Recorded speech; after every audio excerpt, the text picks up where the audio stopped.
So good morning बच्चा लोग, मैं एसपी सर एक बार फिर से आप सबका स्वागत करता हूं अपने यूट्यूब चैनल एसपी अकेडमी पर, जहां पर आप लोगों को सदमा लग चुका है ना।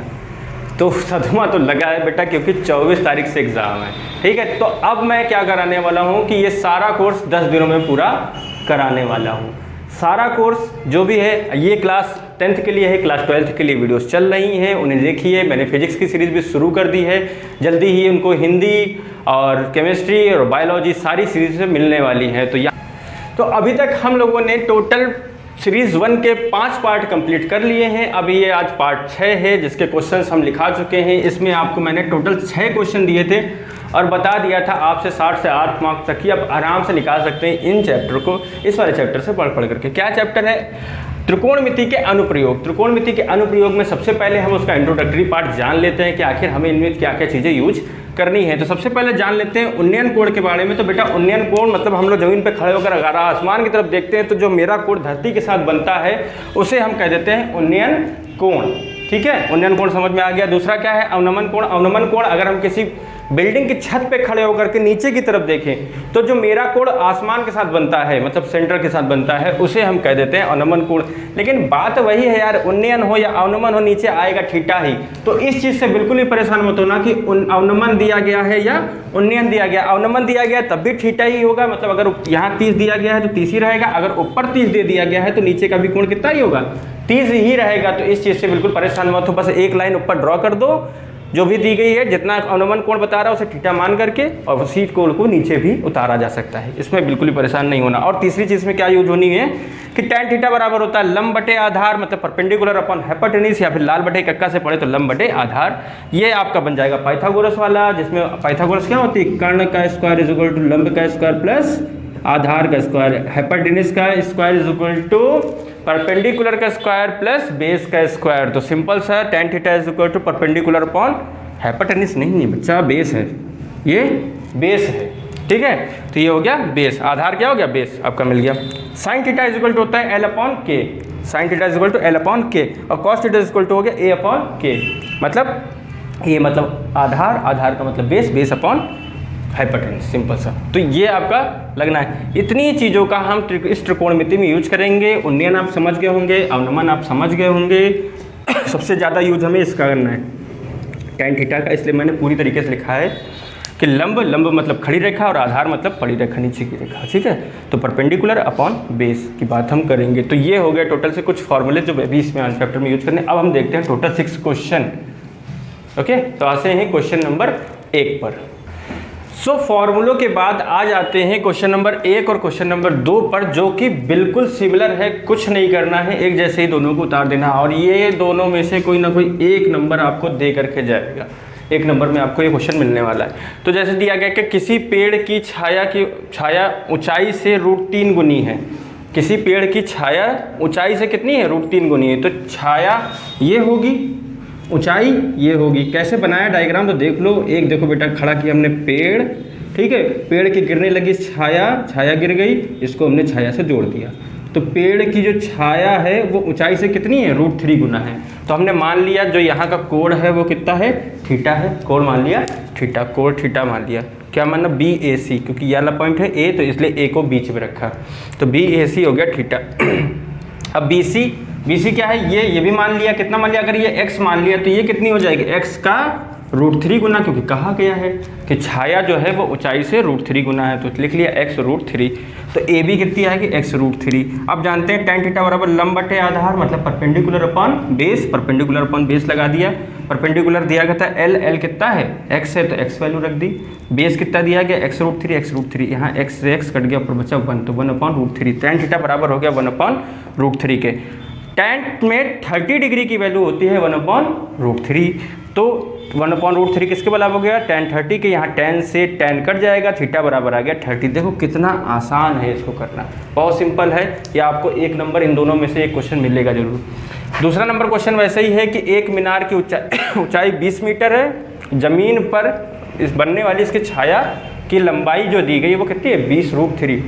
देखो सिमिलर, यहाँ पे x का मान नहीं दिया गया था, x मान लिया था तो √3 गुना हो गया, तो यहाँ 20 दिया गया है, 20 का √3 गुना। सिमिलर, एक कोण मान लिया A BAC मतलब ये वाला कोण हो गया थीटा, tan थीटा बराबर L अपॉन ए मतलब परपेंडिकुलर अपॉन बेस, और ये लग गया आपका 20/√3 क्योंकि ये 20 दिया था L और ये A है, ये देखो इसको बोलते हैं L और ये हो गया A।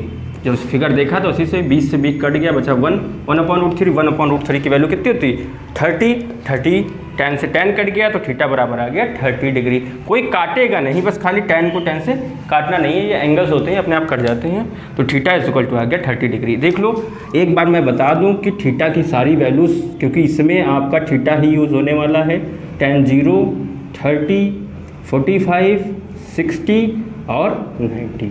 tan 0 की वैल्यू 0 होती है, 30 की वैल्यू 1/√3 होगी और 45 की वैल्यू 1 और उसके बाद √3 और उसके बाद इनफाइनाइट। देखो क्या करना है 0 1/√3 तक याद करना है। 0 1/√3 याद कर लिया, फिर ऊपर वाला 1 लिख दो, फिर उसके बाद नीचे वाला √3 लिख दो, बस आंसर खत्म। मतलब tan के सारे मान आपको याद हो गया। सिर्फ इसको याद कर लो, इसके आगे 2 पहले इसको रख दो, फिर दोबारा इसको रख दो, लास्ट बात इनफाइनाइट है, उल्टा हुआ 8 बना दो, खत्म।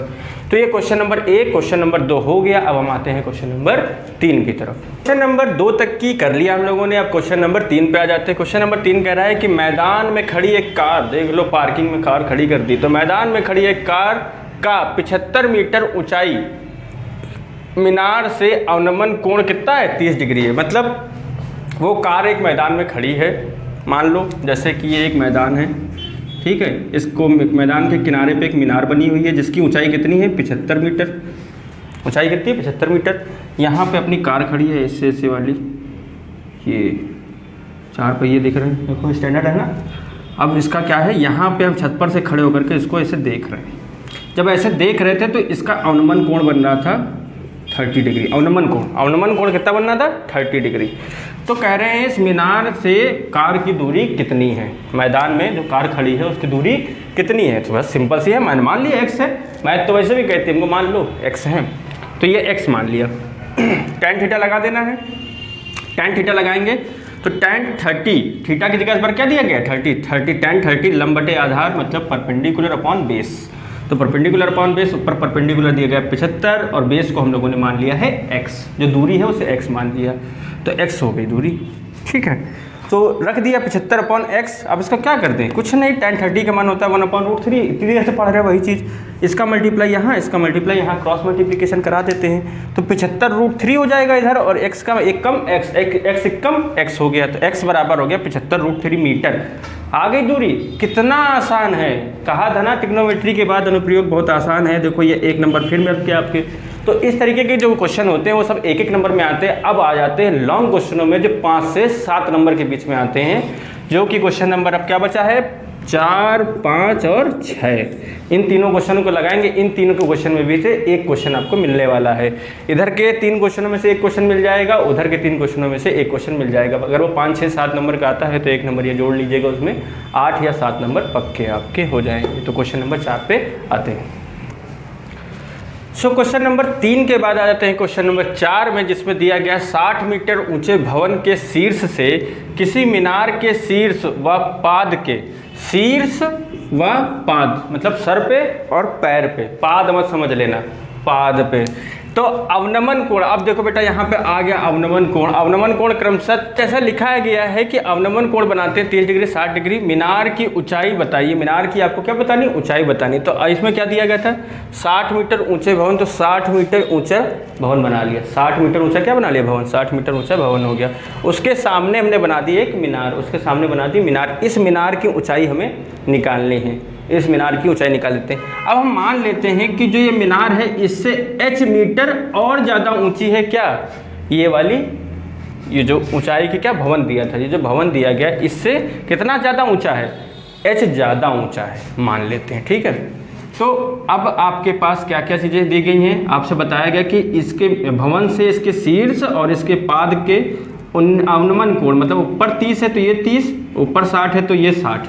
बस आपको ये बात याद रखना है। देखो जो पहले दिया गया था 30 दिया गया था, 30 पे बोले उसने बोला शीर्ष, जब पहला शीर्ष बोला है तो शीर्ष क्या हो गया 30, दूसरा क्या बोला है पाद बोला है, दूसरा बोला है पाद, तो पाद कितना हो गया 60 डिग्री। इसके पैरों का कितना हो गया 60 डिग्री, सर से पैर का बताया जा रहा है। तो अगर क्रमशः जब भी लग जाता है तो मतलब जो पहले दिया होगा वो पहले, जो बाद में दिया गया वो बाद में। तो ये पहला हो गया, पहला शीर्ष और दूसरा पाद, दूसरा पाद हो गया। तो पहला 30 डिग्री, दूसरा 60 डिग्री बना लिया। इस तरीके से फिगर बनकर तैयार हो गया कि मान लिया ये जो एक्स्ट्रा वाली ऊंचाई थी वो कितनी है h है, और ये वाली जो दूरी है इन दोनों के बीच की वो हो गई x। सिंपल सा। अब हम क्या करते हैं BCA में, BCA देख लो, BCE बन गया। BCE में 30 डिग्री का कोण है। इतनी ऊंचाई कितनी मानी हम लोगों ने h मानी है, और ये वाली दूरी तो x है ही है, x है तो x रख दिया, h/x लंब बटे आधार होता है, लंब बटे आधार मतलब h/x। 30 डिग्री की वैल्यू 1/√3 होती है। इसका क्रॉस मल्टीप्लिकेशन करा देंगे, जब इधर जाओगे तो आपका बन करके तैयार हो जाएगा। इसका x का गुणा x एकम x और √3 का गुणा तो h√3। क्वेश्चन नंबर 1 निकल करके आ गए। उसी ADE मतलब ये वाला एंगल की बात की जा रही है। ये वाले एंगल में देखो ये वाली वैल्यू 60 है और ये वाली वैल्यू x है, तो 60/x ले लिया। tan 60 की वैल्यू अभी बताई थी √3 होती है, x का मल्टीप्लाई यहाँ करा देंगे और √3 को इसके नीचे ले आएंगे, तो 60/√3 आ गया। समीकरण नंबर 2 आ गया। दोनों x हैं, अतः फ्रॉम इक्वेशन 1 एंड 2 मतलब दोनों x क्या होंगे आपस में बराबर होंगे, मतलब h√3 बराबर होगा 60/√3 के। तो √3 का √3 से जब गुणा कराएंगे तो 3 आ जाएगा। जब इसको हम इधर भेजेंगे तो √3 का √3 से गुणा होगा, कितना हो जाएगा 3 आ जाएगा। और 20 तिहाई 60 या फिर 3 दूनी 6 कह लो तो फिर जो 0 बढ़ जाएगा, तो h का मान कितना आ गया 20। इतनी जो एक्स्ट्रा दूरी थी वो कितनी है 20 है, ये वाली दूरी हो गई 20। अब बताओ जरा, ये वाली दूरी अगर निकालने के लिए कह दी जाएगी ये वाली, तो क्या निकाल नहीं पाओगे। 60 में से 20 घटा दो, 60 में से क्या h घटा दिया, 20 घटा दी, कितनी आ गई 40 मीटर। कितना आसान है क्वेश्चन करना, आप लोग खुद देख सकते हैं। चौथा क्वेश्चन भी आपने बहुत ही आसानी से सीख लिया। क्या दिया गया था, शीर्ष और पाद के अवनमन कोण दिए थे, हमने बता दिया था पहले ही आपको, कोई भी कोण बदलता नहीं है। 30 है तो 30 ही रहेगा, 60 है तो 60 ही रहेगा।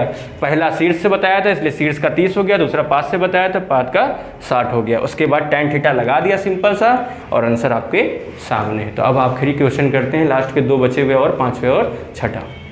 नंबर 4 के बाद आ जाते हैं क्वेश्चन नंबर 5 में। क्वेश्चन नंबर 5 कहा गया है कि आंधी आने से एक पेड़ टूट जाता है। देखो ये वाला फिगर मैं आपके सामने ही बनाऊंगा क्योंकि थोड़ा सा टफ लगेगा आप लोगों को। तो ऐसा करो, सबसे पहले एक पेड़ बना लो। पेड़ बनाया हमने, ये देखो पेड़ बना, पेड़ बना, आंधी आई तो हवा चली, इधर से हवा आई और पेड़ यहाँ से गया टूट, ठीक है, तोड़ दिया हमने, पेड़ को तोड़ दिया। मतलब ये जो ऊपर वाला पोर्शन था, जो झाड़ झंझर बना है, ये आकर के यहाँ गिर पड़ा। तो कहाँ मुड़ जाता है, क्या हुआ, आंधी आने से पेड़ टूट जाता है और भाग इस तरह मुड़ जाता है कि पेड़ का शिखर जमीन को छूने लगता है। पेड़ का ये जो शिखर था कहाँ आ गया, जमीन को देखो छूने लगा, ये जमीन आ गई, जमीन को छूने लगा। ये वाला मान लो ये बन करके चला आया, इसको थोड़ा सा साफ कर देते हैं, ठीक। तो पेड़ का जो शिखर था वो कहाँ छूने लगा, जमीन को छूने लगा। और इसके साथ कितने डिग्री का कोण बनाने लगा, इसके साथ डिग्री का कोण बना रहा है 30 डिग्री का, 30 डिग्री का कोण बना दिया। पेड़ के पास से शिखर के भाग की दूरी 8 है। पेड़ के पास मतलब पैर से शिखर के बीच की दूरी कितनी है, 8 है, यहाँ पे छू रहा था, ठीक है। तो पेड़ की ऊंचाई ज्ञात कीजिए। अब हमें बताओ पेड़ कितना लंबा था। पेड़ देखो पहले तो इतना लंबा था, मतलब ये वाली ऊंचाई h1 है, ठीक, पहले तो इतना लंबा था, प्लस ये जो ऊपर वाला भाग है ये भी लंबाई है, और वो कहाँ हो गई, ये हो गई, मतलब h2 हो गई। जो ऊपर वाला भाग है वो कितना हो गया, h2 हो गया। मतलब अब हम इसको हटा सकते हैं कि नहीं, देखो हटा दें। अब आपके सामने जो फिगर बन के तैयार हुआ है वो मेन चित्र ये रहा। तो ये वाली ऊंचाई होगी h1 और ये वाली ऊंचाई हो गई h2। टोटल अगर पेड़ की ऊंचाई पूछी जाएगी कितनी है, तो टोटल h इक्वल टू आप बताओगे h1 प्लस h2। मतलब हम h1 का मान निकाले, h2 का मान निकाले और आपका फाइनल आंसर हो गया। तो क्या करते हैं, अगर हम इसको a b और c लिख लें तो त्रिभुज BAC मतलब ये वाला त्रिभुज ले रहे 30 डिग्री वाला, तो tan 30 इक्वल टू, देखो ये वाली दूरी क्या है, h1 अपॉन बेस बताया था, परपेंडिकुलर अपॉन बेस या फिर लंब बटे आधार, कुछ भी लिख सकते हो, तुम्हारे ऊपर डिपेंड करता है। तो h1 अपॉन 8 30, tan 30 की वैल्यू 1/√3 होती है, तो 1/√3 रख दिया। जब इसको यहीं रखो, 8 को इधर भेज दो। देखो जब 8 को इधर भेजोगे तो 8 एकम 8, 8/√3, तो h1 का मान कितना आ गया 8/√3। इसी प्रकार से आपके पास क्योंकि एक ही कोण है, 2 कोण होते तो कुछ और देखा जाता, एक ही कोण है तो इसमें cos थीटा भी लगा देते हैं, क्योंकि cos थीटा में कर्ण और आधार दोनों आ जाते हैं। तो क्या हो जाता है, cos थीटा में क्या आएगा, आधार बटे कर्ण। आधार बटे कर्ण मतलब आधार का मतलब होता है a और कर्ण मतलब k, इसको बोलते हैं base upon perpendicular, hypotenuse, base upon hypotenuse, ये आपका मिल गया। तो ये लगा देंगे, ये दोनों चीज़ें आप याद रख लीजिएगा ऐसे लाल बटे कक्का से। पहले हम लोग इस सब चीज़ों को समझ चुके हैं। तो पहले हम लोगों ने tan थीटा लगाया लंब बटे आधार, और उसके बाद cos थीटा लगाया आधार बटे कर्ण लगा दिया। तो आधार ऊपर, आधार कितना है 8 है, और कर्ण दिया है h2, तो कर्ण हमने h2 यहाँ पे लिख दिया। cos 30 की वैल्यू कितनी होती है, √3/2, ये याद पहले टेबल बना चुके कई बार, √3/2। अब क्या करना है, सब क्रॉस मल्टीप्लिकेशन, इसका गुणा यहाँ, इसका गुणा यहाँ। तो ऐसा हम करते हैं कि इसका गुणा हम यहाँ करा देते हैं, तो ये h2 बन जाएगा, लेकिन इसको इसके नीचे ही भेज देंगे और 8 दूनी 16 हो जाएगा। तो देखो 2 का गुणा जब 8 से कराएंगे तो 8 दूनी 16 हो गया, और √3 को इसके नीचे भेज दिया, h2 बराबर आ गया। ये इक्वेशन नंबर 2 हो गई। अब देखो कुल ऊंचाई की बात हमने क्या बताई, तो टोटल ऊंचाई अगर निकालनी है तो क्या होगा h1 प्लस h2, तो h1 का मान निकाल लिया, h2 का मान निकाल लिया, दोनों को जोड़ देते। बहुत ही सिंपल तरीके से मैं बता रहा हूँ, इन सब क्वेश्चनों को काफ़ी टफ होते हैं, इनको सॉल्व करने के तरीके बता देते हैं, लेकिन आप लोग बहुत सिंपल तरीके से लगाते रहिए। इन दोनों में क्या है, हर बराबर है, अगर हर बराबर तो इनको एक साथ लिख सकते हो। तो 8 6 कितना हो गया 24, मतलब 8 और 16 24, तो आ गया 24। अब देखो इसको सॉल्व करने के लिए √3 से ऊपर गुणा और √3 से नीचे गुणा करा देंगे। जब √3 से ऊपर गुणा होगा तो 24 √3 आ जाएगा, और √3 3 हो जाएगा, और 8 3 24, 8 कट गया। तो आया कितना, पेड़ की ऊंचाई जो तो कैपिटल H थी वो कितनी आ गई 8√3 मीटर। कितना आसान है लगाना ये क्वेश्चन, देखो सबसे कठिन क्वेश्चन में है, और यही क्वेश्चन जो है आपको वो 5 से 7 मार्क्स के बीच में दे करके जाएंगे, बिल्कुल सिंपल तरीके से। कुछ नहीं करना है, आप लोगों ने देख लिया मैंने क्या किया। एक पेड़ था, सबसे पहले डायग्राम बनाना सिखाया कि एक पेड़ था, पेड़ में आंधी की हवा लगी जिसकी वजह से टूट गया और उसको ज़मीन को छू लिया। जहाँ से वो छू रहा था उसकी दूरी कितनी थी 8 थी, और जो कोण था वो 30 डिग्री था। तो हमने क्या किया, इसके 2 भाग बन गए, पहला भाग ये वाली ऊंचाई और दूसरी भाग ये वाली ऊंचाई, दोनों को h1 और h2 करके मान लिया जाए। अगर कुल दूरी पूछी जाएगी तो h बराबर क्या होगा h1 प्लस h2, कुल ऊंचाई निकल आएगी। पहला हमने लगा लिया tan थीटा लंब बटे आधार होता है, और cos थीटा आधार बटे कर्ण होता है, ये दोनों को लगा दिया, फिर लास्ट में दोनों को जोड़ दिया, और फाइनल आपके सामने आंसर लिख गया है। ठीक, तो ये क्वेश्चन नंबर 5। अब हम बढ़ते हैं आखिरी क्वेश्चन की तरफ, जो इस वीडियो का लास्ट क्वेश्चन होगा, क्वेश्चन नंबर 6। तो क्वेश्चन नंबर 5 तक देख लिया। अब इस पार्ट के सीरीज के पार्ट 6 का लास्ट क्वेश्चन है, जो आपके लिए बहुत इंपॉर्टेंट है, और ये क्वेश्चन बहुत बार पूछा गया है एग्जाम में, लॉन्ग में ही पूछा जाता है, 5 से 6 7 नंबरों में ही आएगा ये क्वेश्चन। तो देख लेते हैं क्या है कि किसी मीनार के आधार से, किसी मीनार के आधार से, ये जो आधार है, आधार से A व B दूरी पर, A दूरी और B दूरी, A दूरी और B दूरी, एक ही रेखा में, देखो एक ही रेखा में मैंने दोनों दूरियां ले ली हैं, में स्थित 2 बिंदुओं क्रमशः A व B। तो पहली बिंदु A के लिए A और B के लिए B, कैपिटल B। देखने पर मीनार के सिरे के उन्नयन कोण कैसे हैं, पूरक पाए जाते हैं, पूरक पाए जाते हैं। तो सिद्ध कीजिए कि मीनार की ऊंचाई कितनी आएगी, √AB आनी चाहिए। तो पहला हमने देखो ये टोटल 90 डिग्री का कोण है, तो ये दोनों कोण इनसे छोटे ही नहीं होंगे, तो हमने मान लिया कि पहला थीटा है और दूसरा कितना है 90 माइनस थीटा, सिंपल सी बात है। तो पहला थीटा, दूसरा 90 माइनस थीटा, क्योंकि पूरक भी हैं तो पूरक कोण के लिए हमने लिख लिया। तो theta is equal to 90 minus theta. अब क्या करते हैं, पहला त्रिभुज कौन सा ले, OAC ले लेते हैं। OAC में देख लेते हैं tan theta, OAC tan theta. ये देखो बीच में A लिखा जाता है क्योंकि हम यहाँ की बात कर रहे हैं, यहाँ वाला जिसकी बात करी जाएगी उसको बीच में लिखते हैं, बस कोण लिखने का तरीका सिंपल सा यही होता है। tan theta is equal to H/A, लंब बटे आधार, लंब बटे आधार H/A, समीकरण नंबर 1 हो गया। इसी प्रकार से OBC में क्या होगा, H/B।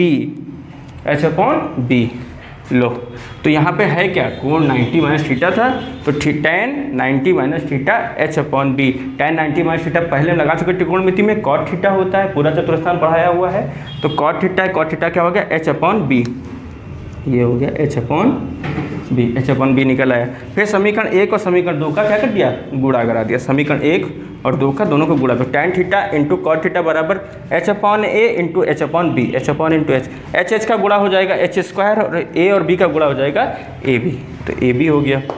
tan थीटा और कॉट थीटा tan थीटा का क्या होता है, अपोजिट होता है। tan theta is equal to होता है 1/cot थीटा, तो 1/tan थीटा लिख दिया यहाँ। tan थीटा से tan थीटा कैंसिल हो गया, tan थीटा कैंसिल कर क्या हो जाता है 1 H² AB का गुणा 1 से करा देंगे तो AB बराबर H², इधर से स्क्वायर हटेगा इधर क्या लग जाएगा रूट। और यही आपको प्रूफ करके दिखाना था कि जो ऊंचाई है वो कितनी आनी चाहिए, रूट AB। ये क्वेश्चन बहुत कठिन लगता है, ये क्वेश्चन बहुत कठिन लगता है, सबको लगता है लेकिन अब तो नहीं लगेगा ना। सो क्वेश्चन नंबर 6 भी आपके सामने बहुत ही आसानी तरीके से सॉल्व हो गया। तो इस प्रकार से मैंने ऊंचाई और दूरी के मतलब त्रिकोणमिति के अनुप्रयोग के टोटल 6 क्वेश्चन करवाए, सिर्फ 6 क्वेश्चन।